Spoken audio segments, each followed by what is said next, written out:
छोड़ आया था जिसे सड़कों पर धूल खाने के लिए, धक्के खाने के लिए और कहीं मर जाने के लिए। आज वो गरीबों को कंबल बांटते हुए दिखी। ये कुदरत का करिश्मा ही तो है। जी हाँ दोस्तों, मैं हूँ डॉक्टर हीरा लक्ष्मी और आज लेकर आई हूँ आपके लिए फिर से एक बहुत ही खूबसूरत और बेमिसाल सी कहानी। कुंभ का मेला लगा हुआ था इलाहाबाद में। सन थी 2019 और महीना था जनवरी। बहुत कड़ाके की ठंड पड़ रही थी। एक बूढ़ी औरत संगम क्षेत्र में हनुमान मंदिर के किनारे एक पत्थर का सहारा लेकर बैठी हुई थी। तभी वहां से तेज कदमों से निकलता हुआ राजन गुजरा। राजन ने एक बुढ़िया को कांपते हुए देखा तो वहां रुक गया। रुककर उससे बोला, अम्मा, यहाँ ठंड में क्यों बैठी हो? अरे जाओ वहां धूप में जाकर बैठो। सर्दी लग रही है तुम्हें, कांप रही हो तुम। वो बूढ़ी औरत सिर्फ राजन को देखती रही, मुंह से कुछ ना बोली। राजन ने फिर कहा, अरे भाई, सर्दी लग जाएगी, क्यों मरना चाहती हो? जाकर धूप में बैठ जाओ। चलो ठीक है, तुम्हें सर्दी लग रही है, नहीं बैठना चाहती हो तो लो, मेरी जैकेट पहन लो। और उसने अपनी जैकेट उतारकर तुरंत उस बूढ़ी औरत को उड़ा दी। वो बूढ़ी औरत राजन को सिर्फ दुआओं भरी निगाहों से निहारती रही। राजन चाहकर भी वहां से जा न सका। उसने फिर उस औरत से पूछा, यहाँ क्यों बैठी हो तुम? तब उस औरत ने उसे जवाब दिया, इंतजार कर रही हूं बेटा। राजन ने पूछा, किसका इंतजार कर रही हो? तब वो बोली, अपने बेटे का। कहाँ है तुम्हारा बेटा? कहीं बाहर गया है? वो बूढ़ी औरत कहने लगी, मेरा बेटा पिछले 10 दिन से नहीं आया है। मैं उसका यहीं बैठकर इंतजार करूंगी। उसे मेरे लिए आना ही होगा। राजन तुरंत उत्सुकता से बोला, अरे 10 दिन से तुम्हारा बेटा यहाँ नहीं आया है और तुम यहीं बैठी हो? इतने सारे पुलिस वाले घूम रहे हैं, क्या तुमने किसी को बताया? उस औरत ने ना में सिर हिला दिया।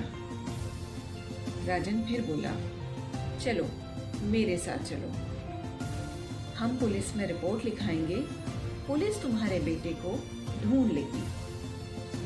वो औरत फीकी सी मुस्कान चेहरे पर लाई और बोली, मेरा बेटा शायद अब मुझे लेने नहीं आएगा। राजन रुक गया और बोला, तुम्हारा बेटा तुम्हें लेने नहीं आएगा, ऐसा तुम कैसे कह सकती हो? कैसे तुम्हें पता है कि वो लेने नहीं आएगा? तब वो कहने लगी, शायद रोज रोज की किचकिच से छुटकारा पाने का यही एक तरीका था उसके पास। राजन बहुत ज्यादा एक्साइटेड हो गया ये जानने के लिए कि इसके साथ ऐसा क्या हुआ है। उसने फिर पूछा, क्या ऐसा हुआ था कि तुम्हारा बेटा तुम्हें यहाँ छोड़ गया और लेने नहीं आएगा? तब उसने अपनी आपबीती सुनाना शुरू किया। मेरा नाम कमला है बेटा। इस शहर से बहुत दूर मेरा घर है। मैं ग्वालियर शहर की रहने वाली हूँ। मेरा बेटा मुझे ये कहकर लेके आया था कि तीर्थ यात्रा करने चलते हैं। यहाँ उसने मुझे कहा कि माँ थोड़ी देर यहाँ बैठो, मैं अभी आता हूँ। और मैं यहाँ बैठ गई। 10 दिन हो गए हैं तब से वो नहीं आया। राजन ने फिर पूछा, ऐसा क्या हुआ था कि वो तुम्हें यहाँ छोड़कर चला गया? बूढ़ी औरत कहने लगी, बेटा, मेरे घर में मेरी बहू, बेटा और मैं रहा करते थे। मेरा अच्छा खासा बिजनेस था जो मेरे पति ने स्थापित किया था। पति की मृत्यु के बाद मेरा बेटा उस बिजनेस को चलाने लगा। एक दिन मेरी बहू का भाई अचानक से आया और कहने लगा उसे 50 लाख रुपए चाहिए। 50 लाख की रकम घर पर तो रखी नहीं होती, और इतनी बड़ी रकम निकाल पाना बिजनेस से भी बहुत मुश्किल होता है। मेरे बेटे ने कहा, इतनी बड़ी रकम मैं अभी नहीं दे सकता, अगर तुम कुछ दिन और रुक जाओ तो शायद मैं इसका इंतजाम कर सकूं। वो कहने लगा, नहीं, उसे अभी चाहिए, और अभी के अभी तुम अपने बिजनेस में से निकाल कर दे दो, वो 2 या 3 महीने में लौटा देगा। बेटा मेरे पास आया और उसने मुझसे पूछा, माँ, क्या मैं 50 लाख रुपए बिजनेस से निकाल कर सुभाष को दे दूं? मुझे भी ये कुछ अटपटी सी बात लगी। बिजनेस से इतनी बड़ी रकम का निकाल पाना आसान नहीं था, और फिर अगर बिजनेस में कोई गड़बड़ी हुई तो कैसे चुकाएगा वो? किस तरह से मैनेज करेगा? किस तरह से उसको संभाल पाएगा? मैंने उसे ये बात कही, और बेटे ने सुभाष को पैसे देने से मना कर दिया। बहू को लगा कि मैंने उसे पैसे देने से मना किया है, और बहू मुझे अपना दुश्मन समझने लगी। उसी दिन से वो पूरी कोशिश करने लगी कि किसी भी तरह से मेरे साथ उसका झगड़ा हो, और वो बेटे को मेरे खिलाफ कुछ न कुछ कहती रहे। कई दिन हो गए, रोज झगड़ा, रोज झगड़ा, रोज झगड़ा। मैं कुछ नहीं बोलती थी, फिर भी इधर उधर से आकर कहीं न कहीं से उसे झगड़ा करना ही था, और एक की 4 लगाकर मेरे बेटे मनोज को बताती थी।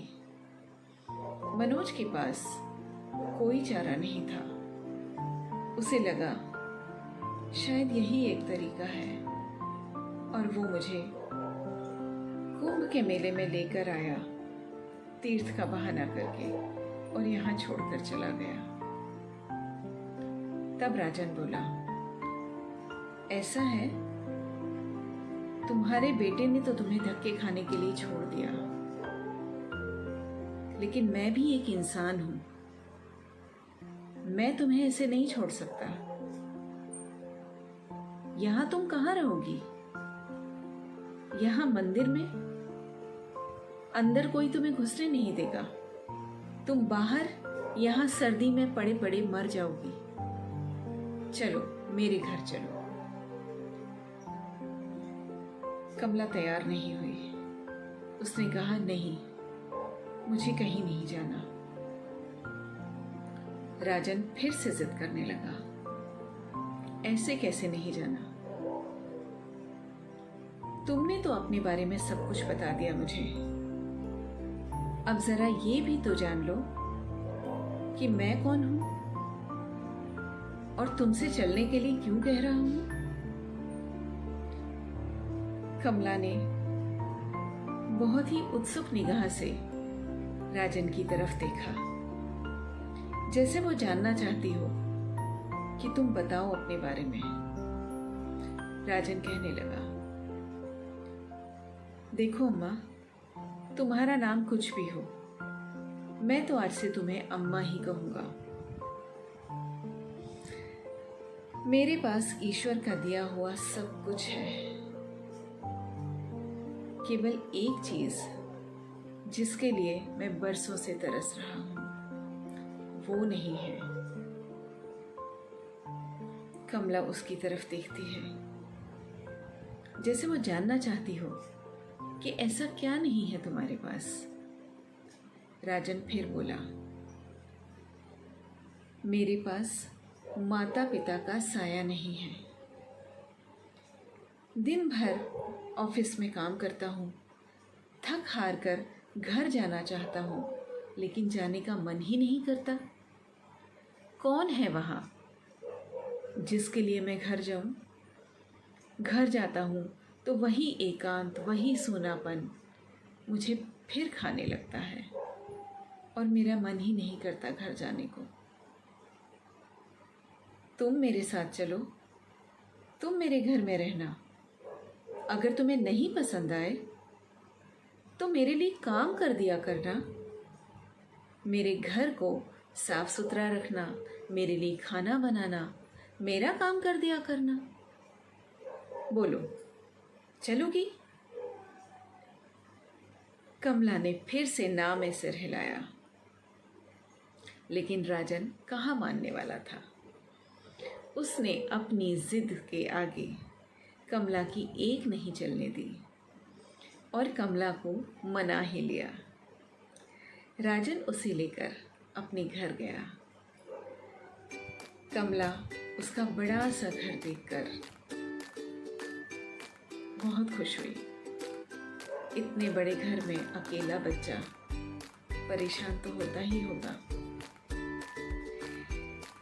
कमला राजन का बहुत ध्यान रखने लगी।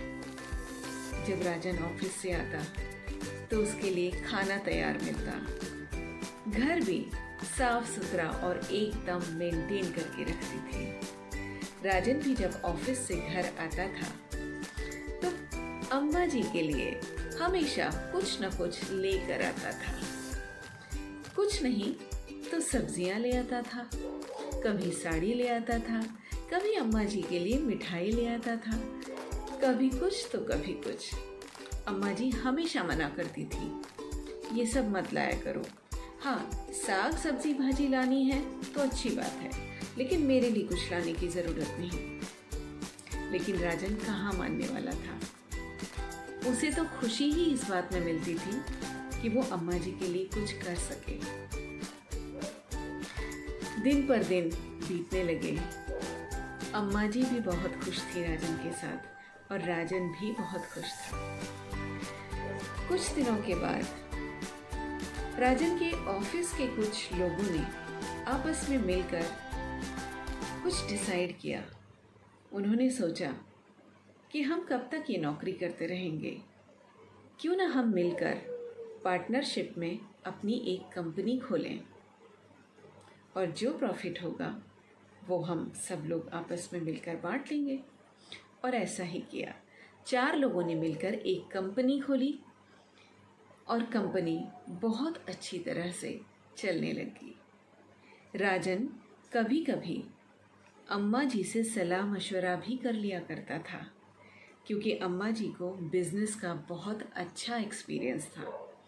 उनके पति भी एक कंपनी के मालिक थे, इसलिए अम्मा जी अपने अनुभवों को हमेशा राजन के साथ बांटा करती थी और अम्मा जी के अनुभवों की वजह से राजन की कंपनी दिन दूने रात चौगुनी तरक्की कर रही थी। राजन ने अपने दोस्तों को एक सुझाव दिया, अम्मा जी को मैनेजिंग डायरेक्टर बनाने का। सारे दोस्त मान गए। अम्मा जी उस कंपनी की मैनेजिंग डायरेक्टर बन गई। काम बहुत अच्छा चल रहा था। दिन बीतने लगे। खुशहाली अपनी चरम सीमा पर थी। एक दिन अम्मा जी ने राजन से एक डिमांड की। अम्मा जी ने कहा, बेटा मुझे तुमसे कुछ मांगना है। राजन कहने लगा, कहो ना अम्मा जी, क्या चाहिए आपको। अम्मा कहने लगी, मुझे एक बहू चाहिए। इस घर को और मुझे एक बहू की बहुत ज़रूरत है। राजन फिर से बोला, क्या अम्मा, एक बहू ने तुम्हें घर से निकलवा दिया, पेट नहीं भरा तुम्हारा।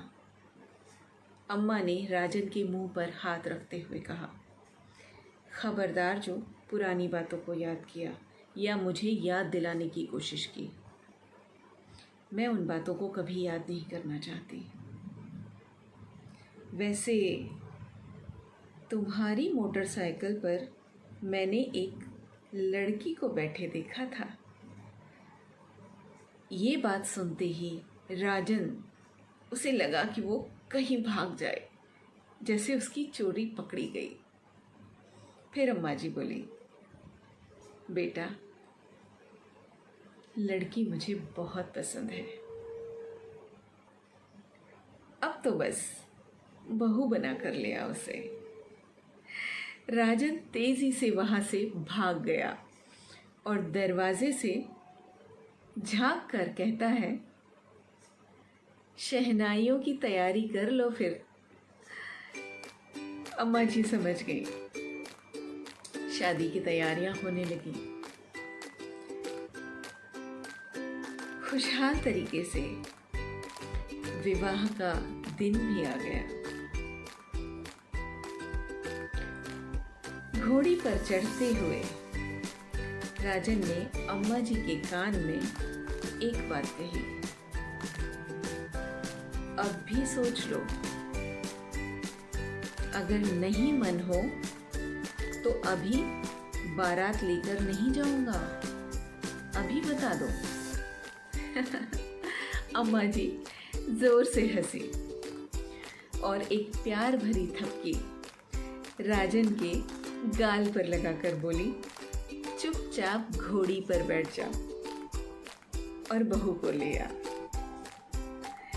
राजन का जिस लड़की से विवाह हो रहा था, वो लड़की राजन के ऑफिस में ही काम करती थी और उसका नाम था सुलक्षणा। सुलक्षणा जैसा उसका नाम था, बिल्कुल वैसे ही उसके लक्षण भी थे। सुंदर, सुशील, व्यवहार कुशल, अम्मा जी का पूरा ध्यान रखने वाली। राजन ने जैसा सोचा था, सुलक्षणा बिल्कुल वैसी ही निकली। अम्मा जी को बहुत अच्छा लगता था। सुलक्षणा हर बात का मशवरा उनसे करती थी और कभी भी अम्मा जी से बिना पूछे वो कोई काम नहीं करती थी। राजन भी इस बात से बहुत खुश था। अम्मा जी के दिन बहुत अच्छे गुजर रहे थे। अपनी पुरानी जिंदगी को वो पूरी तरह से भूल चुकी थीं। उस जिंदगी को अब वो याद ही नहीं करना चाहती थी। और दूसरी तरफ अम्मा जी का बेटा यानी कमला का बेटा मनोज, जो उन्हें कुंभ के मेले में छोड़ आया था, इतना लंबा समय गुजर जाने के बाद भी वो अंदर ही अंदर अपने गिल्ट से परेशान था। उसे बार बार अपनी माँ का चेहरा ध्यान में आता था और वो अपने बचपन की यादें याद करता था। किस तरह जब वो खाना नहीं खाता था तो माँ तरह तरह की कहानियाँ सुनाकर उसे खाना खिलाने की कोशिश करती थी। जानवरों की कहानियाँ सुनाना, इधर उधर की तमाम बातें करना। अम्मा जी पूरी तरह से ये कोशिश किया करती थी कि मनोज खाना खा ले। और उसकी ज़िंदगी में कभी कोई परेशानी ना आए। उन्होंने हमेशा उसका साथ दिया था। लेकिन मनोज अंदर पनपने वाले गिल्ट से बाहर नहीं आ पा रहा था। उसे बार बार ये लगता था कि वो कितना बुरा बेटा है। अपने गिल्ट से परेशान होने के कारण माँ को छोड़ने के 2-3 महीने के बाद वो उस जगह वापस गया और वहाँ जाकर उसने अपनी माँ को बहुत ढूंढा। लेकिन तब तक कमला राजन के घर आ चुकी थी और उसे कमला नहीं मिली। निराश होकर वो वापस लौट गया, मगर अपने अंदर पनपने वाले गिल्ट को वो निकाल नहीं पा रहा था। दिन रात यही सोचता रहता था कि उसने अपनी माँ के साथ बिल्कुल अच्छा नहीं किया।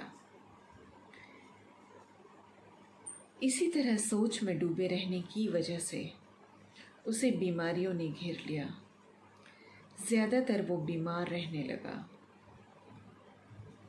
लगातार लंबे समय तक बीमारियों से घिरे रहने के कारण उसे उसके बिजनेस में भी लॉस होने लगा। बिजनेस में लगातार घाटा होने की वजह से एक दिन उसे बिजनेस को बंद करने का निर्णय लेना पड़ता है और वो लग जाता है कोई छोटी मोटी नौकरी ढूंढने के लिए। पेशे से वो इंजीनियर था। उसने इंजीनियरिंग की पढ़ाई की थी, इसलिए उसे एक नौकरी मिल भी जाती है छोटी सी कंपनी में। मनोज अपनी छोटी सी नौकरी को लेकर थोड़ा परेशान तो था, क्योंकि जितना फ़ायदा, जितना इनकम उसे उसके बिज़नेस से होती थी, उतनी इनकम उस नौकरी से नहीं थी। लेकिन फिर भी कोई और चारा नहीं था। एक दिन उसकी पत्नी ने उसे सलाह दी, इलाहाबाद के पास विंध्याचल में माता विंध्यवासिनी का वास है। लोग कहते हैं कि वहाँ पर जाकर दर्शन करने से लोगों के पाप कट जाते हैं, लोगों के सारे बंधन खत्म हो जाते हैं और माता विंध्यवासिनी लोगों को उनकी सारी चिंताओं से मुक्त कर देती हैं। मनोज को लगा शायद यही एक तरीका है और मनोज अपने ऑफिस से छुट्टी लेकर माता विंध्यवासिनी के दर्शन के लिए चला गया। जाते समय उसने अपनी पत्नी से कहा, अगर तुम भी चलो तो ज़्यादा अच्छा है। पत्नी भी तैयार हो गई और दोनों विंध्यवासिनी के दर्शन के लिए आ गए। माता विंध्यवासिनी के दर्शन करने के बाद जब दोनों बाहर निकले तो अचानक से मनोज की निगाह एक जगह जाकर टिक जाती है। वो देखता है कि एक बूढ़ी औरत, जो देखने में किसी राजरानी से कम नहीं लग रही थी, सुंदर ऊंचा ललाट, गोरा चिट्टा रंग, खूबसूरत नैन नक्श, उस औरत को देखते ही मनोज को अपनी माँ याद आ जाती है।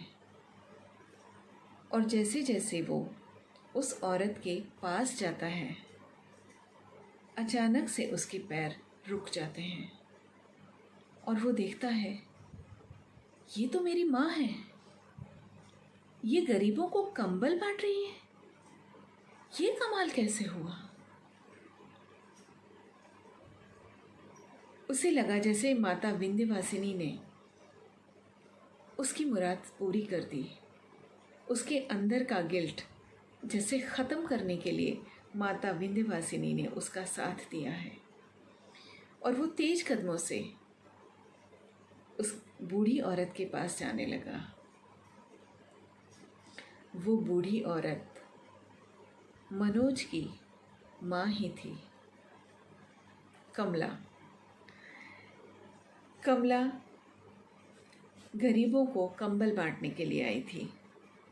राजन की कंपनी को बहुत प्रॉफिट हुआ था, इसलिए कमला ने डिसाइड किया था कि गरीबों को कुछ कंबल बांट दिए जाएं, कुछ पुण्य का काम किया जाए तो ज़्यादा अच्छा है। जैसे ही मनोज कमला के सामने आता है और कहता है, माँ कैसी हो तुम? कमला ने एक निगाह उठाकर मनोज की तरफ देखा और अगले ही पल अपनी निगाहें फेर ली। उसे लगा यही वो बेटा है जो मुझे इतना पहले मंदिर के पास कुंभ के मेले में छोड़कर चला गया था। आज तक उसे अपनी माँ की याद नहीं आई थी। कमला उसे देखकर भी अनदेखा करने लगती है। मनोज तुरंत से उसके पैरों में गिर जाता है। कमला उसे उठाती है और कहती है, बेटा शायद तुम किसी और को ढूंढ रहे हो, मैं वो नहीं जिसे तुम अपनी माँ कह रहे हो। मनोज एकदम भौचक्का सा खड़ा रह जाता है। उसे लगता है जैसे एक बार फिर से उसे चारों तरफ से मुसीबतों ने घेर लिया। उसने अपनी माँ को पाकर भी जैसे खो दिया हो। और मनोज वहीं खड़ा रह जाता है। इतने में ही पीछे से उसकी पत्नी रेनू आ जाती है। अरे क्या हुआ, तुम यहाँ क्यों चले आए? मनोज ने रेनू से कहा, शायद तुमने देखा नहीं, वो औरत बिल्कुल माँ जैसी लग रही है, एकदम माँ की तरह। रेनू ने तुरंत बिदक कर कहा, हाँ, माँ अब कहाँ होगी? मर गई होगी कहीं। माँ अब इस दुनिया में नहीं होगी। चलो चलो चलो वापस चलते हैं। और कहते हुए मनोज को वापस ले आई। कहीं ना कहीं मनोज को ऐसा लग रहा था कि उसने अपनी माँ को पाकर भी खो दिया है और वो पहले से भी कहीं ज़्यादा परेशान हो गया। एक दिन वो अपनी पत्नी के साथ स्कूटर से कहीं जा रहा था। अचानक से सामने से एक ट्रक आ रहा था। मनोज अपनी माँ के ख्यालों में गुम था। उसे अंदर ही अंदर ऐसा लग रहा था जैसे माता विंध्यवासिनी ने उसकी मुराद पूरी नहीं की। शायद इसलिए क्योंकि वो दुनिया का सबसे बुरा बेटा है। उसने सबसे बुरा काम किया है और मन ही मन वो ईश्वर से प्रार्थना करने लगा, हे प्रभु, मुझ जैसे इंसान को इस दुनिया में रहने का कोई हक नहीं।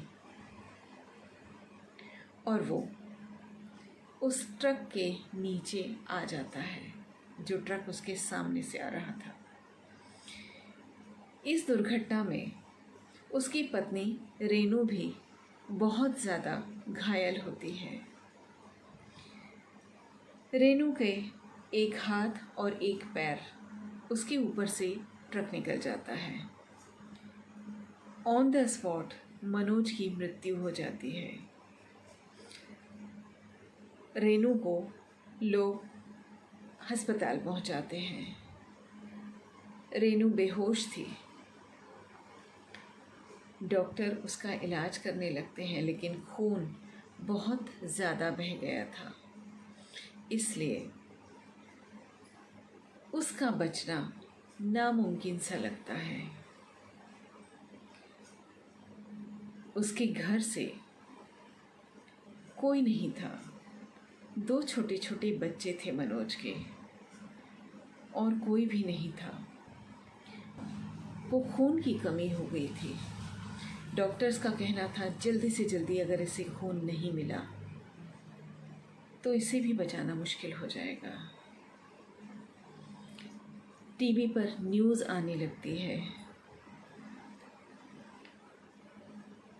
और ऐसी न्यूज़ कमला के कानों तक भी पहुंचती है। कमला को जैसे ही पता चलता है कि मनोज मिश्रीलाल नाम का लड़का अब इस दुनिया में नहीं है, कमला एकदम से जैसे उसके पैरों से ज़मीन खिसक गई हो और वो एकदम से फूट फूट कर रोने लगती है। तभी सुलक्षणा उसके पास आती है, कहती है, क्या हुआ माँ, क्या हुआ, क्यों रो रही हैं आप? कमला उसे बताती है, जिस बेटे को विंध्याचल में मैंने देखा था और मैंने उसे पहचान कर भी नहीं पहचाना था, आज वो इस दुनिया में नहीं है। मुझे जाना होगा, मुझे जाना होगा। सुलक्षणा जल्दी से राजन को फ़ोन लगाती है। राजन ऑफिस से जल्दी जल्दी भाग कर आता है। सुलक्षणा उसे सारी बात बता देती है। सुलक्षणा साथ ही साथ एक पैसों से भरा हुआ बैग लेकर आती है और अम्मा जी को देती है। कहती है, अम्मा जी आप ज़रूर जाइए, हम भी आपके साथ चलते हैं, ये बैग लेके चलिए। अम्मा जी कहती हैं, नहीं बेटा, ये पैसों का बैग मैं नहीं ले सकती, इन पर मेरा कोई हक नहीं है। तब राजन अम्मा जी को सख्ती से कहता है, अम्मा, इन पैसों पर आपका ही हक है और इन पैसों की सबसे ज़्यादा ज़रूरत अभी आपको और आपके परिवार को है। इन पैसों को लेते जाइए। अम्मा जी बोली, नहीं बेटा, मैं नहीं ले सकती और तुम लोगों को अभी आने की कोई ज़रूरत नहीं, मैं चली जाऊंगी। राजन जल्दी से फ़्लाइट की टिकट बुक करवाता है और अम्मा जी को ग्वालियर रवाना कर देता है। फ़ोन करके कैब भी बुक कर देता है जिससे कि अम्मा जी एयरपोर्ट से अपने घर जा सकें। अम्मा जी वहाँ पहुँचती हैं तो दोनों बच्चे अपनी दादी को पहचान जाते हैं और आकर उनसे लिपट जाते हैं। अम्मा जी अपने जज्बातों पर काबू पाती हैं और उन बच्चों को ढांढस बंधाती हैं। उन्हें कहती हैं, चिंता मत करो बेटा, सब सही हो जाएगा, सब अच्छा हो जाएगा, तुम्हारी माँ को कुछ नहीं होगा, अब हम सब ठीक कर लेंगे, अब मैं आ गई हूँ, सब अच्छा हो जाएगा। बच्चों को वो पड़ोसियों के हवाले करके जाती हैं कि उनका ध्यान रखें और वो सीधे हॉस्पिटल पहुँचते हैं। हॉस्पिटल में उनकी बहू जो अपनी ज़िंदगी की जंग लड़ रही थी, डॉक्टर्स का कहना था इसे ब्लड, अगर कोई आपके रिश्ते में हो जो इसे खून दे सके तो जल्दी से इंतज़ाम करवाइए। अम्मा जी ने कहा, आप मेरा खून चेक कर लीजिए, शायद वो मैच कर जाए। अम्मा जी का ब्लड ओ पॉजिटिव था। डॉक्टर्स ने खुश होकर कहा, आपका ब्लड दिया जा सकता है। अम्मा जी ने अपना ब्लड रेनू को दिया। रेनू को कुछ समय के बाद होश आ गया। रेनू का एक दाहिना हाथ और दाहिना पैर कट चुके थे। अब वो अपाहिज हो चुकी थी। व्हील चेयर के बगैर वो कहीं नहीं चल सकती थी। अम्मा जी ने रेनू को गले लगाते हुए कहा, बेटा चिंता मत कर। उसके माथे पर हाथ फेर कर बोली, अब मैं आ गई हूँ, सब अच्छा हो जाएगा, बिल्कुल चिंता मत कर। रेनू का इलाज हॉस्पिटल में चलता रहा। अम्मा जी घर जाकर उन्होंने देखा कि बिजनेस एकदम ठप पड़ा था। अब तो मनोज भी नहीं था वहाँ। अम्मा जी ने धीरे धीरे उस बिजनेस पर ध्यान देना शुरू किया। इधर रेनू की भी देखभाल की। कुछ ही महीनों में अम्मा जी ने उस बिजनेस को फिर से चलाना शुरू किया और वो बिजनेस चलने लगा। जब बिजनेस थोड़ा अपनी लाइन पर आया, थोड़ा चलना शुरू किया, तब अम्मा जी ने कहा, बेटा अब ये जिम्मेदारी तुम्ही को निभानी पड़ेगी। रेनू फबक फबक कर रोने लगी। उसने कहा, माँ जी मैंने आपके साथ बहुत बुरा किया। मैंने हमेशा आपको बुरा भला कहा। मेरे ही कारण आपको ये घर छोड़कर जाना पड़ा। भगवान ने मुझे मेरे ही कर्मों की सज़ा दी है। आज देखिए मैं अपाहिज हूँ, मैं इस बिज़नेस को नहीं संभाल पाऊँगी। आप यहाँ रहिए, आपके पोते पोतियों को आपकी बहुत ज़रूरत है। कमला कहने लगी, नहीं बेटा, मेरी ज़रूरत कहीं और भी है। मुझे जाना है। जिन लोगों ने मुझे सहारा दिया, मैं उन्हें बेसहारा नहीं छोड़ सकती। कहकर अम्मा जी अपना सामान पैक करने लगी।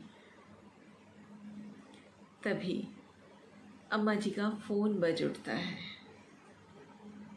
और देखा कि दूसरी तरफ राजन था। राजन ने कहा, अम्मा जी कैसी हैं आप? उम्मीद है अब आपने वहाँ सब कुछ ठीक कर लिया होगा। हम लोग यहाँ पर ठीक हैं, आप हमारी चिंता बिल्कुल मत कीजिए। उस घर को आपकी ज़रूरत है, ज़रूरत तो आपकी यहाँ भी है, लेकिन उस घर को आपकी ज़्यादा ज़रूरत है। आप चाहें तो आप वहाँ रह सकती हैं। जब भी आपका मन होगा हम आपसे मिलने आ जाया करेंगे, और जब आपको मन करे आप हमसे मिलने आ जाया करना। अम्मा जी को लगा जैसे उनकी मन की मुराद पूरी हो गई, क्योंकि वो इस घर को छोड़कर जाना नहीं चाहती थी। लेकिन राजन ने कहा, माँ अब आप ये समझ लीजिए कि इस दुनिया में आपके 2 बेटे थे। एक बेटा इस दुनिया से जा चुका है। दोनों बेटों को और दोनों घरों को आपकी ज़रूरत है। कभी यहाँ कभी वहाँ, जहाँ आपका मन करे आप वहाँ रहिए, और जब हम आपके पास आएं तो हमें पूरा प्यार लुटाइए। सुलक्षणा, राजन, रेनू और उसके दोनों बच्चे कमला के साथ बहुत ही खुशहाल ज़िंदगी बिताने लगे। उम्मीद है मेरी कहानी आपको पसंद आई होगी। दोस्तों, अगर कहानी आपको अच्छी लगी हो तो इसे लाइक करना बिल्कुल मत भूलिएगा, और हाँ, मेरे चैनल को सब्सक्राइब कीजिएगा, बेल आइकन दबाना बिल्कुल मत भूलिएगा, ताकि मेरी नई कहानी जब भी आए आप तक सबसे पहले पहुँचे।